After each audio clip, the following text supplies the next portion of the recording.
diri sa Banilad, Cebu City.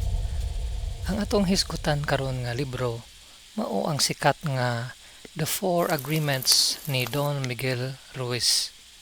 Si Don Miguel Ruiz nag-ingon nga sukad pagkabata kita gitudluan sa pamilya, eskwelahan o katilingban kung unsaon nato pagtan-aw sa atong kaugalingon. Dili tanan niini dautan, apan daghan niini nahimong limitasyon nga nagpugong sa atong tinuod nga potensyal. Aron mabungkag kini nga mga limitasyon, iyang gi-representar ang the four agreements. Agreement number 1, be impeccable with your word. Pag-amping sa imong mga pulong. Ang unang kasabutan mao ang paggamit sa pulong nga responsable ug matinud-anon. Ang mga pulong adunay dakong gahom. Usa ka negatibong komento mahimong magpabilin sa una-una sa usa ka tawo sulod sa daghang tuig. Apan usa-usab ka positibong pulong mahimong makausab sa iyang adlaw o bisan sa iyang kinabuhi.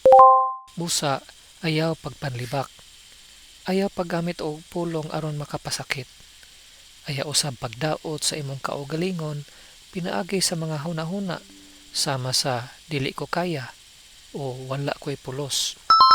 Hinunua, gamita ang imong mga pulong sa pagdasig, pagtabang o pagsulti sa kamatuoran. Agreement number 2, don't take anything personally. Ayaw personala ang tanan. Kasagaran, masakitan ta kung adunay musaway nato o adunay dili ganahan nato. Apan sumala kang Ruiz, ang gibuhat o gisulti sa ubang tao, kasagaran refleksyon sa ilang kaugalingong kahimtang. Kung adunay tawo nga masuko nimo, basin adunay iyang kaugalingong problema. Kung adunay tawo nga moinsulto nimo, mas daghan kini gisulti bahin niya kaysa bahin nimo. Kung imong naunaon nga ang tanan personal nga pag-atake, magpuyo ka sa kasakit ug kalagot. Apan kung masabtan nimo nga ang opinyon sa uban dili maoy nagdeterminar sa imong bili, mahimong mas gawasnon ka. Agreement number 3, don't make assumptions. Ayaw dayon og pangagpas. Daghang problema sa relasyon o komunikasyon nagsugod sa pangagpas. Pananglitan, nakadawat ka og mensahe apan wala gitubag. Dayon magunahuna ka, nasuya tingali siya nako. Nasuya tingali siya sa akong kalampusan. Nalain siguro siya. Apan kasagaran, busy lang di ay siya. Ang problema mao nga ang atong nahuna, kusog kaayo mohimo og storya bisan walay ebidensya. Busa, imbis nga mangagpas, pangutana, klaruha ang sitwasyon, komunikar og tarong.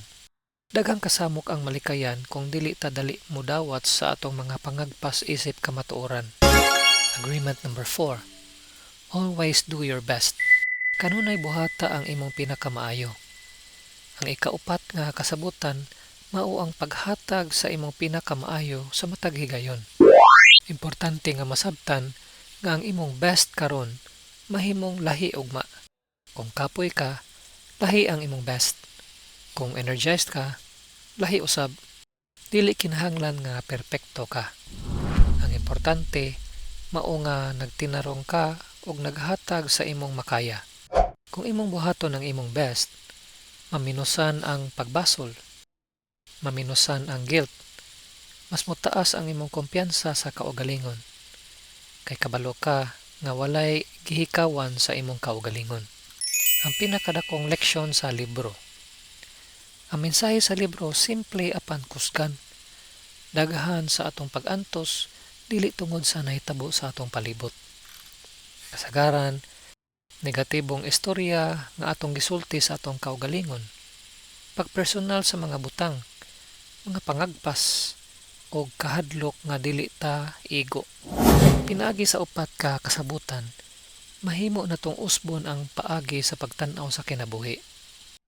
Simple sila paminawon, apan kung imong praktison matag adlaw, mahimo silang makausab sa imong mindset, relasyon o kinatibuk ang kalidad sa imong kinabuhi.